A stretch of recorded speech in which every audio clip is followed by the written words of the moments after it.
अस्सलाम वालेकुम नाज़रीन, अल्फ़ा न्यूज़ से मैं हूं आपका होस्ट मोहम्मद कामरान यूसुफ और प्रोग्राम मेगा स्टार के एक और एपिसोड के साथ। और जो हमारे साथ आज जो स्टार शख्सियत है वो आपको जो है मेरे साथ कैमरे में नज़र आ रही होंगी, शोएब ज़हूर साहब। जैसा कि मैंने बनारस खान साहब का इंटरव्यू करते हुए कहा था कि मेगा स्टार की जो नेक्स्ट एपिसोड होगी वो इंशाल्लाह शोएब ज़हूर साहब के साथ होगी और हम उनसे आपकी मुलाकात करवाएंगे।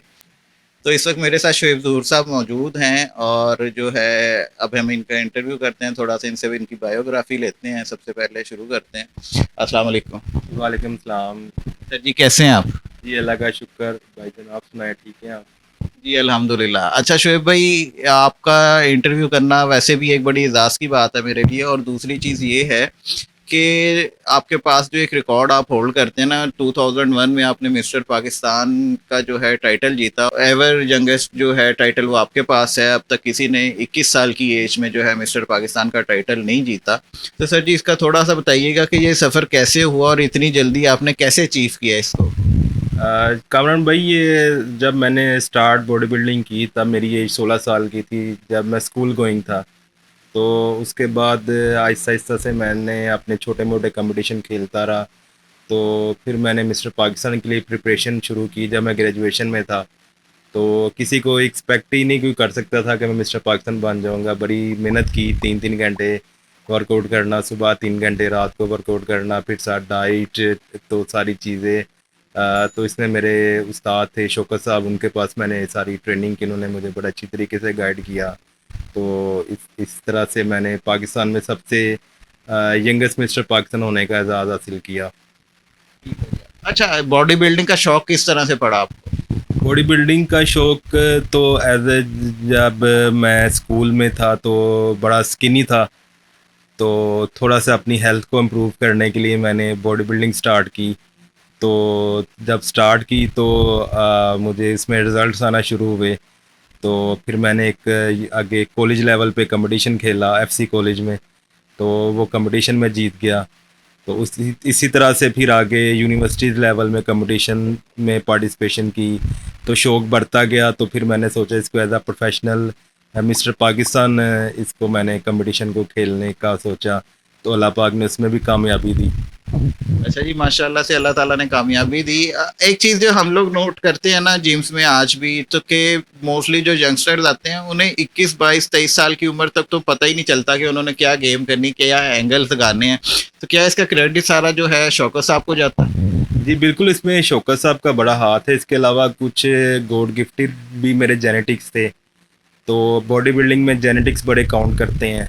जिसके जेनेटिक्स गॉड गिफ्टेड बेहतर हों, तो अगर किसी को मिस्टर पाकिस्तान बनने में अगर कोई 15 साल लगने हैं, जिसके जेनेटिक्स अल्लाह ताला की तरफ से अच्छे हैं, तो वो 2 से 3 साल में भी मिस्टर पाकिस्तान बन सकता है। तो मेरा भी अल्लाह का शुक्र है कि कुछ जेनेटिक्स इस तरह के मुझे ज़्यादा मेहनत नहीं करना पड़ी।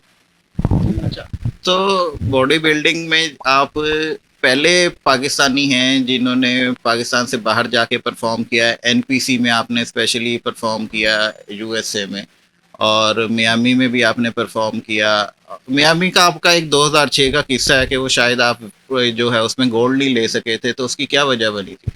वो इस तरह से है कि मिस्टर पाकिस्तान जब मैं बना तो उसके बाद एक अमेरिकन अदारा है ESPN, उन्होंने मेरे साथ कांटेक्ट किया कि आप आए हमारी तरफ से, आप कंपटीशन खेलें। उन्होंने फिर मुझे पहले इनविटेशन भेजा। इंग्लैंड में मैंने कंपटीशन खेला पाकिस्तान में पहली दफ़ा मसल्स मैनिया का। तो उसमें मैं ओवरऑल गोल्ड मेडल हुआ अपने वेट में। फिर उसके बाद मियामी में कंपटीशन था। तो उसमें मैं गया, पर उसमें फ़्लाइट बड़ी लॉन्ग होने की वजह से ना मुझे रास्ते में, हाँ जी, लॉन्ग डिस्टेंस थी। तो डिहाइड्रेशन हो गई। तो जिसकी वजह से ना वो, हाँ जी, क्लियर नहीं हो सकी, जिसकी वजह से मैं वो नहीं कर सका। पर उसके बाद मैं 2 महीने अमेरिका में रहा। उधर मैंने ट्रेनिंग की। ट्रेनिंग करके तो मैंने NPC ओवरऑल ही अपना गोल्ड मेडल जीत लिया पूरे अमेरिका में। जी। अच्छा, तो ये आप माशाल्लाह से एक बड़े सेल्फ मेड बॉडी बिल्डर रहे और आपने अचीव किया अपने हर गोल को। इन्होंने अचीव किया जी, जो ये करना चाहते थे मेरे ख्याल से वो इन्होंने अचीव किया। तो ये आपको इक्विपमेंट्स की तरफ किस तरह से आना हुआ? इक्विपमेंट की तरफ बस वो एक शुरू से शौक़ था कि अपना जिम बनाऊं। तो जिम बनाना था, तो उसके लिए मैंने सोचा कि कोई इक्विपमेंट, वैसे तो बजट नहीं था कि किसी से बाय करते, वो बंदा पकड़ा वहाँ से कोई, तो उससे इक्विपमेंट बनवाए। तो वो तजर्बा कामयाब हो गया। तो फिर लोगों ने भी फिर आस्ते आस्ते रब्ता किया कि हमें भी इक्विपमेंट बना के दे, फिर अपनी फैक्ट्री बनाई मैंने। तो अल्लाह का शुक्र है, इस टाइम पाकिस्तान में सबसे बड़ा मैन्युफैक्चरिंग यूनिट है हमारा। तो जदीद जिधर सारी जदीद इक्विपमेंट जो लोग चाइना से या अमेरिका से इंपोर्ट करते हैं, वो हम सब इधर पाकिस्तान में मैन्युफैक्चरिंग कर रहे हैं। बिल्कुल जी, ऐसे ही है। मैं खुद हल्की-फुल्की सी कभी एक्सरसाइज कर लेता हूँ और मेरा ख़्याल है कि जितनी बैलेंस्ड मशीनरी वेट के हिसाब से मैंने देखी है, वो मैंने शोएब साहब की ही देखी है। शोएब स्पोर्ट्स कंपनी को मैं इसलिए प्रेफ़र करता हूँ हर जगह पे भी, और मेरी अक्सर वीडियोस में आपने देखा होगा कि मैं इनका ज़िक्र करता हूँ। वो उसकी वजह यही है कि एक तो ये मेरे लिए एक आइडियल थे बॉडी बिल्डिंग में, कि हम लोग बिल्कुल बच्चे थे, यंगस्टर्स थे, जब हमने ये शुरू करनी थी। तो जो और दूसरी जो एक मेन चीज़ हम जो जिम्स के अंदर डिफरेंट इशू नोट करते हैं ना, वो ये करते हैं सबसे ज़्यादा सर जी, प्लेटों का होता है कि एक प्लेट लिखा हुआ 20 kg है, लेकिन होती उसका वेट ऊपर या नीचे होता है। इसकी क्या वजह सर? वही कोई वो इसमें लोग प्रॉपर वो चेक एंड बैलेंस नहीं रखते। तो हमने तो प्रॉपर क्वालिटी कंट्रोल डिपार्टमेंट रखा हुआ है, सारी चीज़ें हैं इसमें। सारा फिर मोस्टली हमारा काम अभी वो जदीद मशीनों पे बन रहा है, जो मशीनें हैं, ताकि ह्यूमन एरर कम से कम हो। तो लोगों के पास अभी इतनी टेक्नोलॉजी नहीं है पाकिस्तान में। ये पहला हमने जदीद ऑटोमेटेड प्लांट पाकिस्तान में लगाया है जी। अच्छा जी, अच्छा सर जी, इस वक्त शोएब साहब के आपके जिम्स भी चल रहे हैं, तो कितनी एक ब्रांचेस शोएब जिम की हैं इस वक्त जो पूरे लाहौर में या पंजाब में काम कर रही हैं? कामरान भाई, इसमें हमारी जो सिर्फ लाहौर में है ना, वो 10 ब्रांचेज हैं हमारी शोएब जिम की। और ये समझ लें कि पंजाब की, अब कह सकते हैं, सबसे बड़ी जिम चेन है। इसमें कोई शक नहीं कि जिम चेन माशाल्लाह बहुत बड़ी है, और इनके जिम्स भी विज़िट करें, उसमें जाके इन्वायरमेंट देखें, उसका इक्विपमेंट देखें कि एक आपको एक्सरसाइज करने का भी दिल चढ़ता है। और हाइजीन है, हाइजीन इस तरह से है कि अब जैसे गर्मियों का मौसम आ रहा है, हम लोग एक्सरसाइज करता है कोई, तो वो बेंच से जब उठ के जाता है ना, तो वो बेंच के ऊपर पसीना होता है, कहीं कुछ होता है, हवा का वेंटिलेशन का कोई सिस्टम ऐसा नहीं होता। शोएब साहब के जो जितने शोएब जिम की चेन है, उसमें माशाल्लाह से मेरे ख्याल से एयर कंडीशन तो तकरीबन। सारे एयर कंडीशन जिम है और मॉडर्न जिम है। अच्छा, एक साइंस ये है कि कई बिल्डर्स देखे हैं हमने जिम में कि जो जाते ही ना पंखा बंद कर देते हैं, चाहे गर्मी हो या कोई मसला हो, उसकी क्या वजह होती है? उसकी वजह ये है कि उनकी कोई पुरानी आइडियोलॉजी है कि वो शायद पंखे की हवा लगेगी तो मसल उनके वो स्टिफ हो जाएंगे, तो ऐसा हो जाएगा, वो उन्हें दर्द निकल आएगी। हालांकि ऐसा नहीं है। ट्रेनिंग के दौरान आपको जो है ना, ज़्यादा डिहाइड्रेशन नहीं होनी चाहिए। हार्ट बीट तेज़ हो जाती है। डिहाइड्रेशन कम से कम होनी चाहिए गर्मियों में। सर्दियों में आपकी जितनी ज़्यादा पसीना है वो अच्छा होता है, और गर्मियों में जितना जितना कम निकले वो ज़्यादा बेहतर है, ताकि आपको कोई क्रैम्प्स वगैरह ना आए, कोई हार्ट बीट आपकी मेंटेन रहे, और दूसरा आपका sugar level, blood pressure level वो मेंटेन रहे। तो इस वजह से तो जिमों में एयर कंडीशनर भी लगाए जाते हैं, ताकि लोगों को पसीना गर्मियों में कम से कम आए। नहीं, एक चीज़ देखी है कि मैं भी सोचता हूँ अक्सर कि जितना पसीना आएगा उतनी चर्बी घुलेगी क्या? तो जब एसी चल रहा होगा पसीना कम आएगा, चर्बी घुल जाएगी? इसमें ये है कि कामरान भाई, चर्बी घुलने का पसीने से तो इतना लिंक नहीं है। वो आप एक्सरसाइज करेंगे तो आपकी फ़ैट बर्निंग होगी। तो अगर पसीना आने से तो आपकी वो डिहाइड्रेशन होगी, पानी आपका वाटर लेवल कम होगा, तो आपका वेट रिड्यूस होगा। आप समझेंगे कि आपको लगेगा कि वो आपका वो वज़न कम हुआ है, तो वो नहीं हुआ। अगर हुआ भी होगा तो आप दोबारा जाके डाइट लेंगे, वो दोबारा बढ़ जाएगा। बेसिकली प्रॉपर तो होता है कि आप एक्सरसाइज करके अपनी फैट बर्न्स करें, तो फिर ही आपका वेट कम होगा। अच्छा सर जी, ये बताएं कि बॉडी बिल्डिंग एक बहुत हेल्थी जो है वो स्पोर्ट्स है, और इसमें हमारी गवर्नमेंट की तरफ से कोई सपोर्ट मिलती है लोगों को, जो जैसे आप बाहर गए या और कोई लड़के स्ट्रगल करते हैं, हमारी गवर्नमेंट इसमें कोई सपोर्ट करती बॉडी बिल्डर्स को? ये भाईजान, अनफॉर्चुनेटली पाकिस्तान में कोई किसी किस्म की कोई गवर्नमेंट सपोर्ट नहीं है इसमें बॉडी बिल्डिंग को। बस मैक्सिमम ये है कि जो नेशनल लेवल का प्लेयर हो तो उसको एक जॉब दे देते हैं, वापडा में या आर्मी में या रेलवे में। इसके अलावा तो कोई ऐसी नहीं है सपोर्ट। लड़के को जो भी करना है अपनी पॉकेट मनी से ही करना पड़ता है।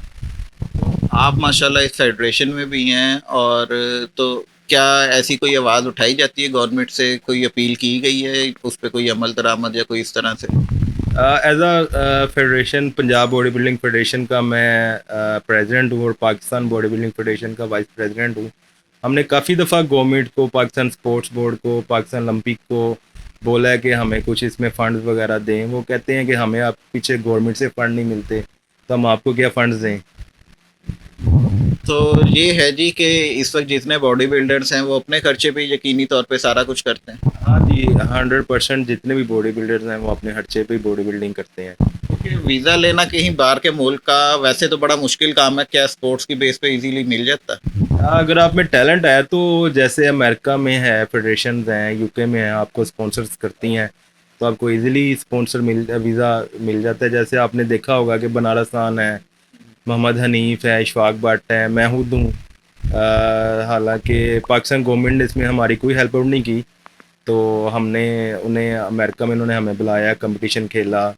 फिर उन्होंने स्पॉन्सर्स भी काफ़ी उन्होंने कहा था कि आप इधर रुकें, आपको हम अच्छे स्पॉन्सर्स भी करेंगे। पर उसके लिए उनका होता है कि आप उनकी कंट्री को रिप्रेजेंट करें या उधर उधर उनके जो उधर रहें आप, तो फिर आपको होता है। इधर पाकिस्तान में रह के वो स्पॉन्सर्स नहीं करते। चलें। अच्छा, अब आप अभी भी लोगों को, कोई लड़के तैयार कर रहे हैं, ट्रेनिंग खुद से करवाते हैं किसी को? अभी खुद से मैं ट्रेनिंग तो नहीं ऐसा करवा रहा, क्योंकि कुछ कारोबार में मसरूफियत की वजह से टाइम नहीं होता। तो वैसे गाइडलाइन मैं काफ़ी लड़कों को पाकिस्तान के कंपटीशन में या इंटरनेशनल कंपटीशन में गाइडलाइन काफ़ी मैं लड़कों को कर रहा हूँ। आपको देख के अभी भी लग रहा है कि आप खुद माशाल्लाह एक्सरसाइज करते हैं अभी भी।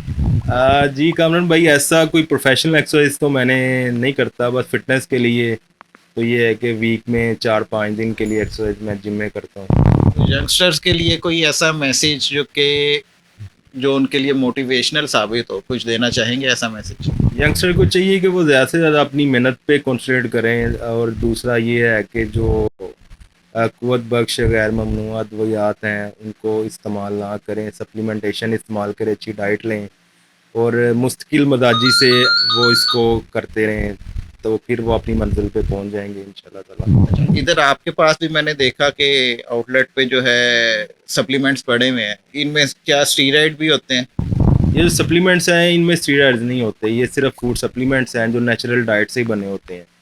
स्टीरॉयड जो होते हैं वो नुकसानदेह होते हैं, अगर आप वो इस्तेमाल करते हो तो आप इंटरनेशनली कंपटीशन में जब compete करोगे, आपका डोप टेस्ट होगा तो वो डिस्क्वालीफाई भी कर देते हैं।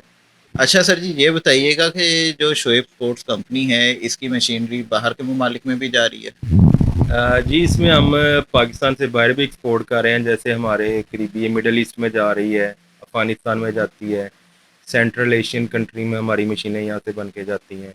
उसके अलावा पाकिस्तान में इंशाल्लाह ताला कोई ऐसा आपको जिम नहीं मिलेगा जिधर हमारी प्रोडक्ट ना हो।